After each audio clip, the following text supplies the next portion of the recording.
Hello बच्चों, चलिए प्रश्न को देखते हैं। प्रश्न है, फिनोल किसकी अपेक्षा कम अम्लीय होता है? विकल्प ए इथेनॉल, विकल्प बी ऑर्थो नाइट्रोफिनोल, विकल्प सी ऑर्थोमेथिलफिनोल और विकल्प डी ऑर्थोमिथॉक्सीफिनोल। तो देखिए यहाँ पर हम बात करें प्रश्न की मुख्य अवधारणा की। मुख्य अवधारणा, देखिए जो अम्लीय प्रबलता होती है, अम्लीय प्रबलता ये समानुपाती होती है ऋणायन स्थायित्व के, ऋणायन स्थायित्व। और ऋणायन स्थायित्व समानुपाती होता है माइनस आई प्रभाव के, माइनस आई प्रभाव के। अब वो क्यों होता है तो वो हम समझेंगे। तो देखिए अम्लीय प्रबलता की बात हम कब करते हैं? जब H प्लस का निष्कासन हो रहा हो, H प्लस का निष्कासन हो रहा हो। तो देखिए हम इथेनॉल की बात करें, CH3 CH2OH, तो इससे H प्लस निष्कासित होगा तो ये क्या बनाएगा? CH3 CH2O minus. इसके बाद में हम ऑर्थोनाइट्रोफिनॉल की बात करें तो ऑर्थोनाइट्रोफिनॉल हमारे पास में क्या होगा?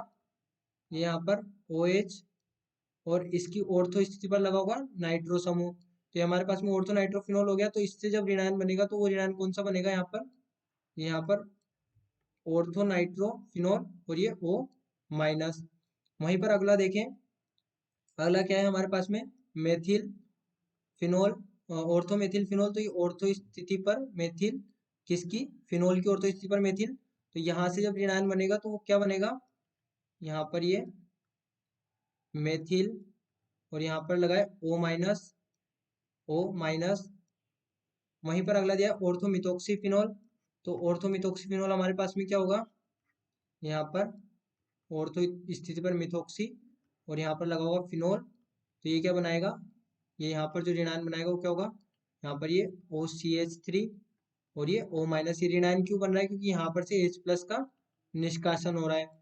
अब देखिए हमने क्या कहा कि जो यहाँ पर अम्लीय प्रबलता वो किसके समानुपाती है? ऋणायन स्थायित्व के। तो यहाँ पर देखिए, यहाँ पर CH3 का कौन सा प्रभाव लग रहा है? प्लस आई।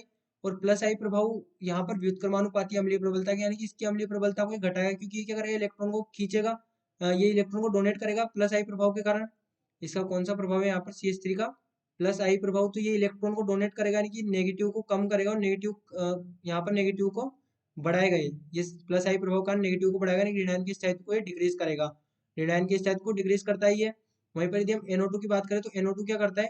इसका यहाँ पर माइनस एम प्रभाव है, माइनस एम प्रभाव है। तो ये क्या करेगा? ऋणायन स्थायित्व को बढ़ाएगा, ऋणायन स्थायित्व, ऋणायन स्थायित्व बढ़ाएगा, बढ़ाएगा।